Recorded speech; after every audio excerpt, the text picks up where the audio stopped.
हर state ਦੇ ਵਿੱਚ ਅਗਰ ਮੈਂ ਗੱਲ ਕਰਾਂ ਤਾਂ ਸਿਰਫ ਇਹਨਾਂ ਦੇ ਆਪਣੇ ਆਪਣੇ ਬੱਚੇ ਹੀ ਰੱਖੇ ਜਾ ਰਹੇ ਨੇ, ਚਾਹੇ ਆਪਣੇ ਬੱਚੇ ਕਹਿ ਲਓ, ਚਾਹੇ ਇਹਨਾਂ ਦੇ ਰਿਸ਼ਤੇਦਾਰ ਕਹਿ ਲਓ, ਚਾਹੇ ਕਹਿ ਲਓ ਕਿ ਕੋਈ ਮਤਲਬ ਇਹ ਪੈਸਾ ਲੈਂਦੇ ਨੇ।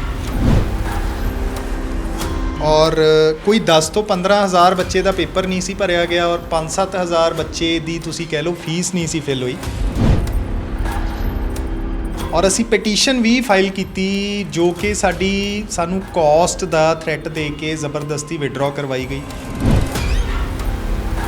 ਔਰ ਹੁਣ ਤੁਸੀਂ ਦੇਖੋ ਪੰਜਾਬ ਦਾ ਜੋ ਰਿਜ਼ਲਟ ਆਇਆ ਹੈ ਉਹਦੇ 'ਚ ਕੋਈ 4 ਕੁਐਸਚਨ ਜੋ ਠੀਕ ਸੀਗੇ ਉਹ ਇਹਨਾਂ ਨੇ ਡਿਲੀਟ ਕਰਤੇ। ਜਦੋਂ ਤੁਸੀਂ ਠੀਕ ਸਵਾਲ ਨੂੰ ਪੇਪਰ 'ਚੋਂ ਡਿਲੀਟ ਕਰ ਦੋਗੇ ਤਾਂ ਉਹ ਬੱਚੇ ਦੇ ਜਿਹੜੇ ਮਾਰਕਸ ਨੇ ਘਟ ਕੇ 380 ਤੇ ਆ ਗਏ, 85 ਤੇ ਆ ਗਏ, ਤਾਂ ਆਟੋਮੈਟਿਕਲੀ ਉਹ ਬੱਚੇ ਬਾਹਰ ਕਰ ਸਕਦੇ ਨੇ ਡਿਲੀਟ ਬਾਅਦ ਦੇ ਵਿੱਚ। ਨਹੀਂ, ਇਹ ਸਾਰਾ ਮਤਲਬ ਧੱਕਾ ਕੀਤਾ ਜਾ ਰਿਹਾ ਕਰਨ ਨੂੰ। ਦੇਖੋ ਕੋਈ ਗਲਤ ਕੁਐਸਚਨ ਹੈ ਤੁਸੀਂ ਉਹਨੂੰ ਡਿਲੀਟ ਕਰੋ, ਜੋ ਸਵਾਲ ਸਹੀ ਹੈ ਹਾਂ, ਜੋ ਲਾਅ ਦੀਆਂ ਕਿਤਾਬਾਂ ਦੇ ਵਿੱਚ ਸਹੀ ਹੈ, ਜੋ ਡਿਕਸ਼ਨਰੀ ਦੇ ਵਿੱਚ ਸਹੀ ਹੈ, ਜੋ ਗੂਗਲ ਦੇ ਵਿੱਚ ਸਹੀ ਹੈ, ਉਹ ਕੁਐਸਚਨ ਠੀਕ ਕਰਨ ਦਾ ਮਤਲਬ ਕੀ ਬਣਦਾ ਹੈ। ਔਰ ਮੇਨ ਮਤਲਬ ਮੇਰਾ ਸਵਾਲ ਤਾਂ ਇਹੀ ਖੜਾ ਹੁੰਦਾ ਹੈ ਕਿ ਸਾਡੀ ਸੁਣਵਾਈ ਕਿਉਂ ਨਹੀਂ ਕੀਤੀ ਜਾ ਰਹੀ। ਸਾਡੀ ਕੋਈ ਵੀ ਅਥਾਰਟੀ ਸੁਣਵਾਈ ਕਰਨ ਲਈ ਤਿਆਰ ਨਹੀਂ। ਔਰ ਤੁਹਾਡੇ ਮੀਡੀਆ ਦੇ ਰਾਹੀਂ ਮੈਂ ਦਿੱਲੀ ਦੇ ਵਿੱਚ ਸਾਡੇ ਚੀਫ ਜਸਟਿਸ ਨੂੰ ਔਰ ਬਾਕੀ ਜੋ ਅਥਾਰਟੀਜ਼ ਤੱਕ ਮੈਂ ਆਪਣੀ ਇਹੀ ਆਵਾਜ਼ ਪਹੁੰਚਾਉਣੀ ਚਾਹੂੰਗਾ ਕਿ ਸਾਡੀ ਵੀ ਕੋਈ ਸੁਣਵਾਈ ਕੀਤੀ ਜਾਵੇ। ਜੱਜਾਂ ਦੀ ਭਰਤੀ ਤੇ ਬਾਰ-ਬਾਰ ਸਵਾਲ ਖੜੇ ਹੋ ਰਹੇ ਨੇ, ਚਾਹੇ ਪੰਜਾਬ ਹੋਵੇ, ਚਾਹੇ ਹਰਿਆਣਾ ਹੋਵੇ, ਚਾਹੇ ਦਿੱਲੀ ਜਾਂ ਫਿਰ ਹੋਰ ਸਟੇਟਾਂ। ਕਾਰਨ ਇਹ ਹੈ ਕਿ ਬਹੁਤੀਆਂ ਸਟੇਟਾਂ ਦੇ ਵਿੱਚ ਹਾਈ ਕੋਰਟਾਂ ਹੀ ਜੱਜਾਂ ਦੀ ਨਿਯੁਕਤੀ ਕਰਦੀਆਂ ਨੇ, ਜਦ ਕਿ ਪੰਜਾਬ ਦੇ ਵਿੱਚ ਪਹਿਲਾਂ ਪੰਜਾਬ ਲੋਕ ਸੇਵਾ ਕਮਿਸ਼ਨ ਭਰਤੀ ਕਰਦਾ ਸੀ। ਰਵੀ ਸਿੱਧੂ ਦੇ ਕੇਸ ਤੋਂ ਬਾਅਦ ਇਹ ਭਰਤੀ ਹਾਈ ਕੋਰਟ ਦੇ ਹਵਾਲੇ ਹੋ ਗਈ। ਹੁਣ ਸਵਾਲ ਇਹ ਹੈ ਕਿ ਹਾਈ ਕੋਰਟ ਵੱਲੋਂ ਜੇਕਰ ਭਰਤੀਆਂ ਕੀਤੀਆਂ ਜਾਂਦੀਆਂ ਨੇ ਫਿਰ ਸਵਾਲ ਖੜੇ ਕਿਉਂ ਹੁੰਦੇ ਨੇ। ਭਾਈ ਭਤੀਜਾਵਾਦ ਜੱਜਾਂ ਦੀ ਨਿਯੁਕਤੀ ਸਮੇਂ ਭਾਰੂ ਕਿਉਂ ਹੋ ਜਾਂਦਾ, ਜਾਂ ਫਿਰ ਇੰਟਰਵਿਊ ਦੇ ਵਿੱਚ ਨੰਬਰ ਨਗੂਣੇ ਕਿਉਂ ਲਗਾ ਦਿੱਤੇ ਜਾਂਦੇ ਨੇ ਜਿਹੜੇ ਬੱਚੇ ਟੌਪਰ ਹੁੰਦੇ ਨੇ।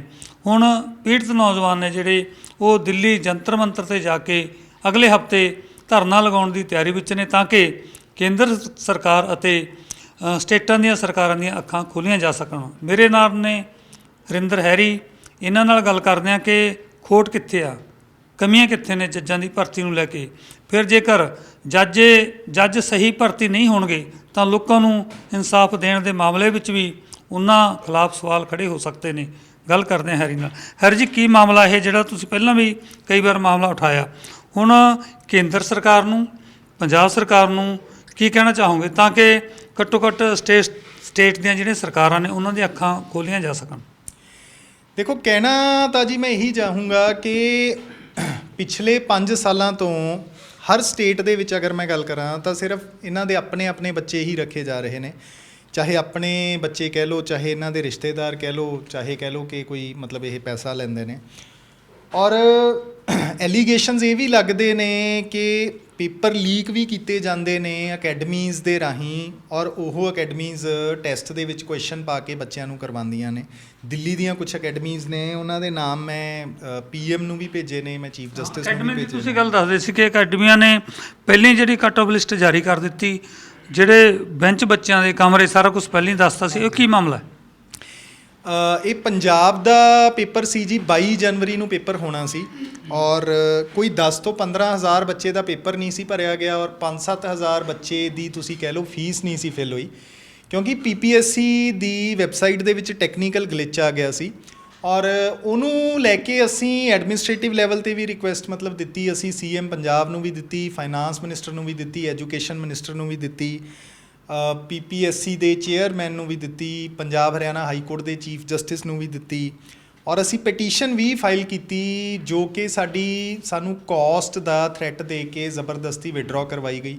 ਸੁਪਰੀਮ ਕੋਰਟ ਵੀ ਅਸੀਂ ਪਟੀਸ਼ਨ ਫਾਈਲ ਕੀਤੀ ਜੋ ਕਿ ਐਡਵੋਕੇਟ ਨੇ ਤੁਸੀਂ ਕਹਿ ਲਓ ਫਾਈਲ ਹੀ ਨਹੀਂ ਕੀਤੀ। ਔਰ ਉਸ ਤੋਂ ਬਾਅਦ ਪੇਪਰ 22 ਜਨਵਰੀ ਨੂੰ ਹੋਇਆ ਤਾਂ ਇੱਕ ਹਫ਼ਤਾ ਪਹਿਲਾਂ ਜਾਂ ਕਹਿ ਲਓ 10 ਦਿਨ ਪਹਿਲਾਂ ਇਹਨਾਂ ਨੇ ਸੀਟਿੰਗ ਪਲਾਨ ਰਿਲੀਜ਼ ਕਰਤਾ। ਚਲੋ, ਸੀਟਿੰਗ ਪਲਾਨ ਰਿਲੀਜ਼ ਕਰਨ ਦੇ ਵਿੱਚ ਕੋਈ ਇੰਨੀ ਦਿੱਕਤ ਨਹੀਂ ਹੈ, ਸੀਟਿੰਗ ਪਲਾਨ ਤਾਂ ਰਿਲੀਜ਼ ਆਖਿਰਕਾਰ ਕਰਨਾ ਹੀ ਹੁੰਦਾ ਹੈ। ਬਟ ਇੱਕ ਚੀਜ਼ ਮੈਂ ਆਪਣੀ ਜ਼ਿੰਦਗੀ ਦੇ ਵਿੱਚ ਪਹਿਲੀ ਵਾਰ ਦੇਖੀ ਕਿ ਤੁਸੀਂ ਸਕੂਲ ਦਾ ਨਾਮ ਵੀ ਦੱਸਿਆ, ਤੁਸੀਂ ਕਲਾਸ ਨੰਬਰ ਵੀ ਦੱਸਿਆ, ਤੁਸੀਂ ਬੈਂਚ ਨੰਬਰ ਵੀ ਦੱਸਿਆ। ਤਾਂ ਇਹ ਚੀਜ਼ ਮੈਂ ਨਹੀਂ ਆਪਣੀ ਜ਼ਿੰਦਗੀ ਦੇ ਵਿੱਚ ਕਦੇ ਦੇਖੀ ਕਿ ਤੁਹਾਨੂੰ ਇੱਕ ਹਫ਼ਤਾ ਪਹਿਲਾਂ ਆਪਣਾ ਕਲਾਸ ਰੂਮ ਨੰਬਰ ਅਤੇ ਆਪਣਾ ਬੈਂਚ ਨੰਬਰ ਮਤਲਬ ਪਤਾ ਹੋਵੇ। ਦੈਟ ਮੀਨਸ ਤੁਸੀਂ ਬੱਚਿਆਂ ਨੂੰ ਕੋਈ ਇਨਵੀਟੇਸ਼ਨ ਜਿਹੜਾ ਹੈਗਾ ਉਹ ਦੇ ਰਹੇ ਹੋ ਕਿ ਬੱਚੇ ਇੱਥੇ ਜਾ ਕੇ ਆਪਣੀਆਂ ਕੋਈ ਡਿਵਾਈਸਿਸ ਵਗੈਰਾ ਜਾਂ ਬੁੱਕਸ ਵਗੈਰਾ ਰੱਖ ਕੇ ਆ ਸਕਣ। ਪਰ ਅਕਸਰ ਜਦੋਂ ਪੇਪਰ ਹੁੰਦੇ ਆ, ਚਾਹੇ ਉਹ +2 ਦੇ ਹੋਣ, 10ਵੀਂ ਦੇ ਹੋਣ, BA ਦੇ ਹੋਣ, MA ਦੇ ਹੋਣ, ਉਹ ਤਾਂ ਮੌਕੇ 'ਤੇ ਜਾ ਕੇ ਪਤਾ ਲੱਗਦਾ ਸਿਟਿੰਗ ਪਲਾਨ ਕੀ ਆ, ਕਮਰਿਆਂ ਦਾ ਵੀ ਮੌਕੇ 'ਤੇ ਪਤਾ ਲੱਗਦਾ। ਇੱਥੇ ਤੁਹਾਨੂੰ ਲੱਗਦਾ ਕਿ ਕੋਈ ਗੜਬੜੀ ਦੇ ਚਾਂਸ ਜ਼ਿਆਦਾ? ਕੁਝ ਬਿਲਕੁਲ ਗੜਬੜੀ ਦੇ ਚਾਂਸ ਹੈ। ਔਰ ਮੈਂ ਤੁਹਾਨੂੰ ਇੱਕ ਚੀਜ਼ ਦਿਖਾਣਾ, ਜਿਸ ਦਿਨ 22 ਜਨਵਰੀ ਨੂੰ ਪੇਪਰ ਹੋਇਆ, 22 ਜਨਵਰੀ ਨੂੰ ਮਤਲਬ ਪ੍ਰੀਲਿਮਸ ਦਾ ਪੰਜਾਬ ਦਾ ਪੇਪਰ ਹੋਇਆ ਜੀ, ਤਾਂ ਇਹ ਇੱਕ ਅਕੈਡਮੀ ਹੈ, ਮੈਂ ਤੁਹਾਨੂੰ ਦਿਖਾਣਾ, ਦਿੱਲੀ ਦੀ ਹੈ ਜਾਂ ਚੰਡੀਗੜ੍ਹ ਦੀ ਹੈ, ਤੁਹਾਡੇ ਕੈਮਰਾ 'ਤੇ ਮੈਂ ਦਿਖਾਣਾ, ਇੱਕ ਸੈਕਿੰਡ। ਇਹ ਅਕੈਡਮੀ ਵਾਲੇ ਵੀ ਆਪਣੇ ਕੋਲੋਂ ਪਾਉਂਦੇ ਆ ਇਹ ਰੋਲ ਨੰਬਰ ਵਗੈਰਾ ਜੋ ਵੀ ਹੈ? ਨਹੀਂ, ਇਹ ਰੋਲ ਨੰਬਰ ਨਹੀਂ ਪਾਉਂਦੇ, ਬਟ ਇਹ ਦੇਖੋ ਜੀ, ਇਹ ਅਕੈਡਮੀ ਹੈ। ਇਸ ਬੰਦੇ ਨੇ 22 ਜਨਵਰੀ ਨੂੰ, ਜਿਸ ਦਿਨ ਪੰਜਾਬ ਦਾ ਪੇਪਰ ਹੋਇਆ, ਇਸ ਨੇ ਐਗਜ਼ੈਕਟ ਕੱਟ ਆਫ ਪੰਜਾਬ ਦੀ ਰਿਲੀਜ਼ ਕੀਤੀ 393।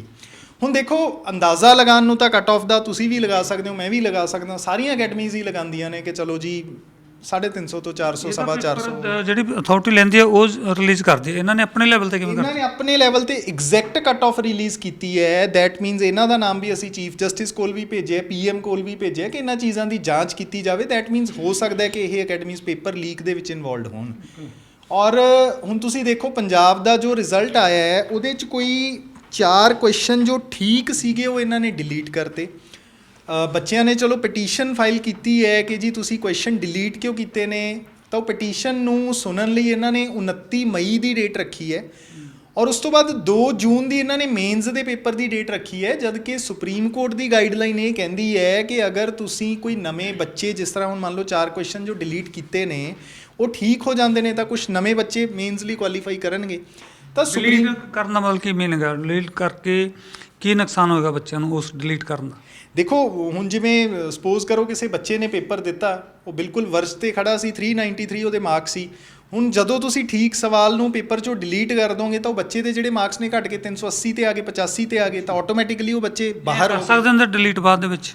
ਨਹੀਂ, ਇਹ ਸਾਰਾ ਮਤਲਬ ਧੱਕਾ ਕੀਤਾ ਜਾ ਰਿਹਾ ਕਰਨ ਨੂੰ। ਦੇਖੋ, ਕੋਈ ਗਲਤ ਕੁਐਸਚਨ ਹੈ, ਤੁਸੀਂ ਉਹਨੂੰ ਡਿਲੀਟ ਕਰੋ। ਜੋ ਸਵਾਲ ਸਹੀ ਹੈ, ਹਾਂ, ਜੋ ਲਾਅ ਦੀਆਂ ਕਿਤਾਬਾਂ ਦੇ ਵਿੱਚ ਸਹੀ ਹੈ, ਜੋ ਡਿਕਸ਼ਨਰੀ ਦੇ ਵਿੱਚ ਸਹੀ ਹੈ, ਜੋ ਗੂਗਲ ਦੇ ਵਿੱਚ ਸਹੀ ਹੈ, ਉਹ ਕੁਐਸਚਨ ਠੀਕ ਕਰਨ ਦਾ ਮਤਲਬ ਕੀ ਬਣਦਾ ਹੈ? ਸੌਰੀ, ਡਿਲੀਟ ਕਰਨ ਦਾ ਮਤਲਬ ਕੀ ਬਣਦਾ ਹੈ? ਔਰ ਚਲੋ ਡਿਲੀਟ ਤੁਸੀਂ ਕੀਤੇ, ਪਟੀਸ਼ਨ ਤੁਸੀਂ ਰੱਖੀ, ਤਾਂ ਅਸੀਂ ਹੁਣ ਇਹ ਸਵਾਲ ਖੜਾ ਕਰਦੇ ਹਾਂ ਕਿ 29 ਮਈ ਨੂੰ ਤੁਸੀਂ ਪਟੀਸ਼ਨ ਦੀ ਡੇਟ ਰੱਖ ਕੇ ਉਸ ਤੋਂ ਬਾਅਦ ਤੁਸੀਂ 2 ਜੂਨ ਨੂੰ ਪੇਪਰ ਰੱਖਤਾ, ਜਦ ਕਿ ਸੁਪਰੀਮ ਕੋਰਟ ਦੀ ਗਾਈਡਲਾਈਨ ਕਹਿੰਦੀ ਹੈ ਕਿ ਅਗਰ ਤੁਸੀਂ ਕੋਈ ਨਵੇਂ ਬੱਚੇ ਇਨ ਕਰਵਾਉਂਦੇ ਹੋ ਤਾਂ ਉਹਨਾਂ ਨੂੰ ਤੁਸੀਂ 20 ਤੋਂ 25 ਦਿਨ ਦਾ ਮਿਨੀਮਮ ਮਤਲਬ ਤਿਆਰੀ ਕਰਨ ਦਾ ਟਾਈਮ ਦੇਣਾ, ਤਾਂ ਉਹ 25 ਦਿਨ ਕਿੱਥੇ ਗਏ?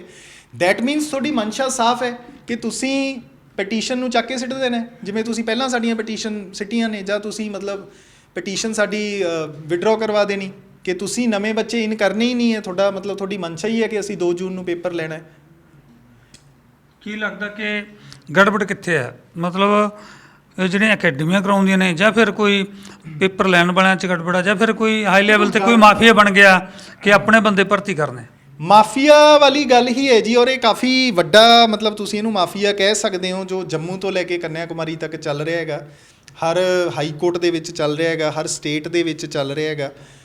ਔਰ ਮੇਨ ਮਤਲਬ ਮੇਰਾ ਸਵਾਲ ਤਾਂ ਇਹੀ ਖੜਾ ਹੁੰਦਾ ਹੈ ਕਿ ਸਾਡੀ ਸੁਣਵਾਈ ਕਿਉਂ ਨਹੀਂ ਕੀਤੀ ਜਾ ਰਹੀ? ਸਾਡੀ ਕੋਈ ਵੀ ਅਥਾਰਟੀ ਸੁਣਵਾਈ ਕਰਨ ਲਈ ਤਿਆਰ ਨਹੀਂ ਹੈ। ਔਰ ਤੁਹਾਡੇ ਮੀਡੀਆ ਦੇ ਰਾਹੀਂ ਮੈਂ ਦਿੱਲੀ ਦੇ ਵਿੱਚ ਸਾਡੇ ਚੀਫ ਜਸਟਿਸ ਨੂੰ ਔਰ ਬਾਕੀ ਜੋ ਅਥਾਰਟੀਜ਼ ਤੱਕ ਮੈਂ ਆਪਣੀ ਇਹੀ ਆਵਾਜ਼ ਪਹੁੰਚਾਉਣੀ ਚਾਹੂੰਗਾ ਕਿ ਸਾਡੀ ਵੀ ਕੋਈ ਸੁਣਵਾਈ ਕੀਤੀ ਜਾਵੇ।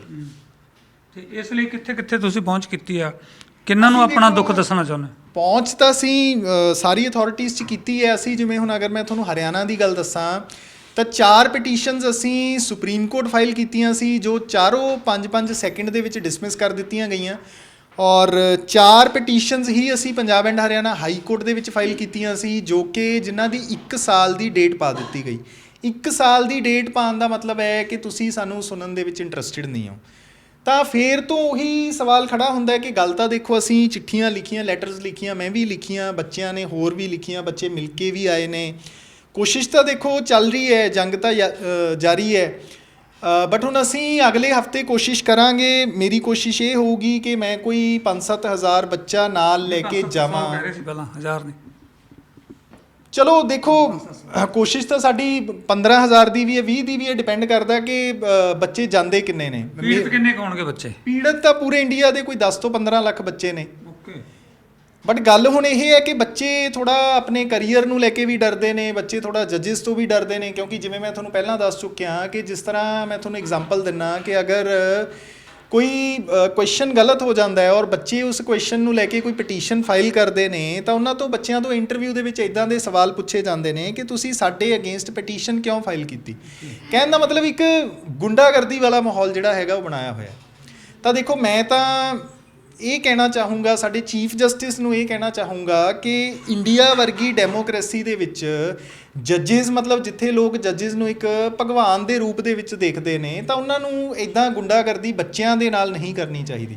ਜਿਸ ਤਰ੍ਹਾਂ ਹੁਣ ਮੈਂ ਤੁਹਾਨੂੰ ਦੱਸ ਕੇ ਹਟਿਆ ਕਿ ਪੰਜਾਬ ਦਾ ਜਦੋਂ ਪੇਪਰ ਨਹੀਂ ਸੀ ਫਿਲ ਹੋਇਆ, ਤਾਂ ਇੱਕ ਮੁੰਡਾ ਹਿਮਾਚਲ ਦੇ ਵਿੱਚ ਮੈਜਿਸਟ੍ਰੇਟ ਹੈ, ਉਹਦਾ ਵੀ ਪੇਪਰ ਨਹੀਂ ਸੀ ਫਿਲ ਹੋਇਆ। ਅਸੀਂ ਉਹਨੂੰ ਕਿਹਾ ਵੀ ਤੂੰ ਪਟੀਸ਼ਨ ਦੇ ਵਿੱਚ ਆਪਣਾ ਨਾਮ ਦੇ, ਤੂੰ ਪਟੀਸ਼ਨਰ ਬਣ।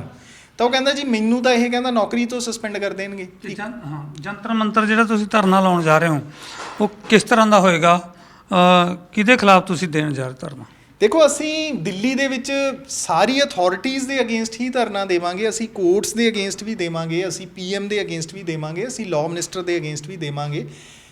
ਜਾਂ ਇਹ ਕਹਿ ਲਓ ਕਿ ਅਸੀਂ ਉਹਨਾਂ ਕੋਲੇ ਆਪਣੀ ਮੰਗ ਰੱਖਾਂਗੇ ਕਿ ਜੀ ਸਾਡੀ ਕੋਈ ਨਾ ਕੋਈ ਸੁਣਵਾਈ ਜਿਹੜੀ ਹੈਗੀ ਉਹ ਕੀਤੀ ਜਾਵੇ। ਡੇਟ ਤੁਸੀਂ ਰੱਖੀ ਨਹੀਂ ਜਾਂ ਫਿਰ ਅਨਾਉਂਸ ਨਹੀਂ ਕਰਨਾ ਚਾਹੁੰਦੇ ਕਿ ਤੁਹਾਡੀ ਪਹਿਲਾਂ ਫੜੋਫੜੀ ਨਾ ਹੋ ਜਾਏ? ਡੇਟ ਹਾਲੇ ਅਸੀਂ ਫਾਈਨਲਾਈਜ਼ ਨਹੀਂ ਕੀਤੀ, ਬਟ ਧਰਨਾ ਅਸੀਂ ਅਗਲੇ ਹਫਤੇ ਲਗਾਉਣਾ ਹੀ ਲਗਾਉਣਾ ਹੈ। ਠੀਕ ਹੈ। ਰਾਸ਼ਟਰਪਤੀ ਤੱਕ ਵੀ ਤੁਸੀਂ ਪਹੁੰਚ ਕੀਤੀ ਹੈ, ਚਿੱਠੀਆਂ ਵਗੈਰਾ ਲਿਖੀਆਂ ਨੇ, ਕੀ ਅਪੀਲ ਹੈ ਉਹਨਾਂ ਨੂੰ?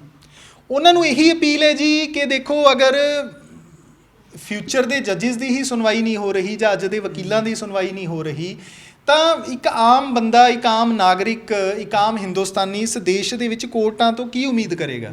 ਔਰ ਬਲਕਿ ਅਸੀਂ ਤਾਂ ਦੇਖੋ ਇਹ ਕਹਾਂਗੇ ਕਿ ਤੁਸੀਂ ਦੇਸ਼ ਦੀਆਂ ਸਾਰੀਆਂ ਇੰਟਰਵਿਊਜ਼ ਦੇ ਵਿੱਚ CCTV ਕੈਮਰਾਜ਼ ਲਗਾਓ। ਅਮਰੀਕਾ ਦੀ ਤਰ੍ਹਾਂ, ਜਰਮਨੀ ਦੀ ਤਰ੍ਹਾਂ ਉੱਥੇ CCTV ਦੇ ਵਿੱਚ ਇੰਟਰਵਿਊਜ਼ ਹੁੰਦੀਆਂ ਨੇ।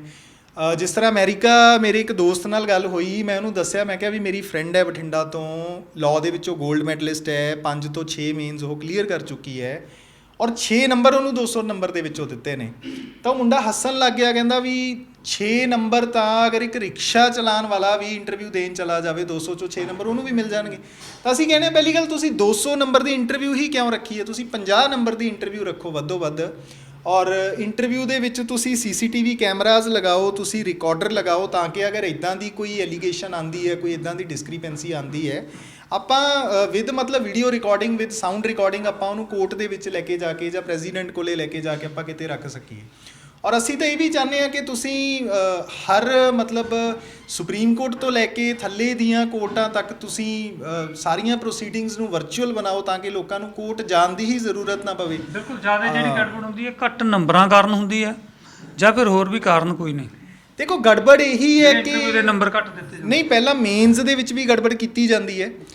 ਮੇਨਸ ਹੁਣ ਅਗਰ ਤੁਸੀਂ, ਮੈਂ ਤੁਹਾਨੂੰ ਆਪਣੀਆਂ ਆਨਸਰ ਸ਼ੀਟਾਂ ਦੇ ਕੇ ਜਾਊਂਗਾ, ਮੈਂ 5-550 ਨੰਬਰ ਆਪਣਾ ਐਕਸਪੈਕਟ ਕੀਤਾ ਸੀ, ਬਟ ਮੈਨੂੰ ਡੈਲੀਬਰੇਟਲੀ 440.5 ਨੰਬਰ ਦੇ ਕੇ ਇਹਨਾਂ ਨੇ ਫੇਲ ਕੀਤਾ। ਔਰ ਜਦੋਂ RTI ਦੇ ਵਿੱਚ ਮੈਂ ਆਪਣੀਆਂ ਆਨਸਰ ਸ਼ੀਟਾਂ ਲਈਆਂ ਨੇ, ਤਾਂ ਉਹੀ ਕੋਈ 60-70 ਨੰਬਰ ਦੀਆਂ ਉਹਦੇ 'ਚ ਇਹਨਾਂ ਨੇ ਠੀਕ ਜੋ ਸਵਾਲ ਨੇ ਉਹ ਗਲਤ ਕੀਤੇ ਹੋਏ ਨੇ। ਕਹਿਣ ਦਾ ਮਤਲਬ, ਜਿਹੜੇ ਕੁਐਸਚਨ 'ਚੋਂ ਮੈਨੂੰ 10 ਚੋਂ 2 ਨੰਬਰ ਦਿੱਤੇ ਨੇ, ਉਸ ਤੋਂ ਬੁਰੇ ਆਨਸਰ ਲਈ ਇਹਨਾਂ ਨੇ ਆਪਣੇ ਬੱਚਿਆਂ ਨੂੰ 10 ਚੋਂ 8 ਨੰਬਰ ਦੇ ਰੱਖੇ ਨੇ।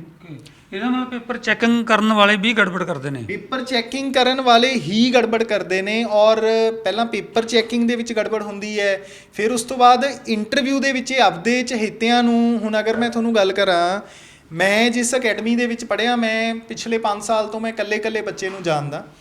ਮੈਂ ਜਿਸ ਬੱਚੇ ਨੂੰ 6 ਨੰਬਰ ਮਿਲੇ ਨੇ, ਮੈਂ ਉਹਨੂੰ ਵੀ 5 ਸਾਲ ਤੋਂ ਜਾਣਦਾ। ਜਿਸ ਬੱਚੇ ਨੂੰ 90 ਨੰਬਰ ਮਿਲੇ ਨੇ, ਮੈਂ ਉਹ ਬੱਚੇ ਨੂੰ ਵੀ ਜਾਣਦਾ। ਬਲਕਿ ਮੈਂ ਤਾਂ ਤੁਹਾਡੇ ਮੀਡੀਆ ਰਾਹੀਂ ਮੈਂ ਓਪਨ ਚੈਲੰਜ ਦੇਣ ਲਈ ਤਿਆਰ ਹਾਂ ਕਿ ਜੋ ਇਹਨਾਂ ਨੇ ਹਰਿਆਣਾ ਦੇ ਵਿੱਚ ਬੱਚੇ ਰੱਖੇ ਨੇ, ਉਹ ਆਪਣੇ ਬੇਅਰ ਐਕਟ ਲੈ ਕੇ, ਆਪਣੀਆਂ ਕਿਤਾਬਾਂ ਲੈ ਕੇ ਦਿੱਲੀ ਆ ਜਾਣ ਜੰਤਰ ਮੰਤਰ ਤੇ। ਮੈਂ ਆਪਣੇ ਬੱਚਿਆਂ ਨੂੰ ਬੇਅਰ ਹੈਂਡਡ ਲੈ ਕੇ ਆਊਂਗਾ ਬਿਨਾਂ ਕਿਤਾਬਾਂ ਤੋਂ। ਅਸੀਂ ਤੁਹਾਡੇ ਮੀਡੀਆ ਸਾਹਮਣੇ, ਜਨਤਾ ਸਾਹਮਣੇ ਆਪਾਂ ਡਿਬੇਟ ਕਰਵਾਉਣ ਲਈ ਤਿਆਰ ਹਾਂ ਕਿ ਮੇਰੇ ਬੱਚਿਆਂ ਨੂੰ ਜ਼ਿਆਦਾ ਲਾਅ ਆਉਂਦਾ ਹੈ। ਠੀਕ ਹੈ, ਇਹ ਗੜਬੜ ਵੱਡੀ ਹੋ ਰਹੀ ਹੈ। ਅਤੇ ਸਟੇਟਾਂ ਦੇ ਜਿਹੜੇ ਮੁਖੀ ਨੇ, ਸਟੇਟਾਂ ਦੇ CM ਨੇ, ਉਹਨਾਂ ਤੱਕ ਗੱਲ ਆਪਣੀ ਕਿਵੇਂ ਪਹੁੰਚਾਓਗੇ ਕਿ ਸਟੇਟਾਂ ਦੇ ਜੱਜਾਂ ਦੀ ਭਰਤੀ ਦੇ ਵਿੱਚ ਵੀ ਵੱਡੀ ਗੜਬੜ ਹੈ?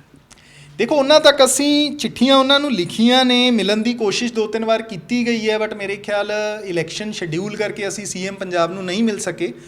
ਔਰ ਨੈਕਸਟ ਅਸੀਂ ਕੋਸ਼ਿਸ਼ ਕਰ ਰਹੇ ਹਾਂ, ਦਿੱਲੀ ਤੋਂ ਸਾਡੇ ਡਾਕਟਰ EP ਸਿੰਘ ਜੀ ਆਉਣਗੇ ਵੀਕਐਂਡ 'ਤੇ, ਅਸੀਂ ਭਗਵੰਤ ਮਾਨ ਜੀ ਨੂੰ ਮਿਲਣ ਦੀ ਕੋਸ਼ਿਸ਼ ਕਰਾਂਗੇ ਇਹਦੇ ਰਿਗਾਰਡਿੰਗ।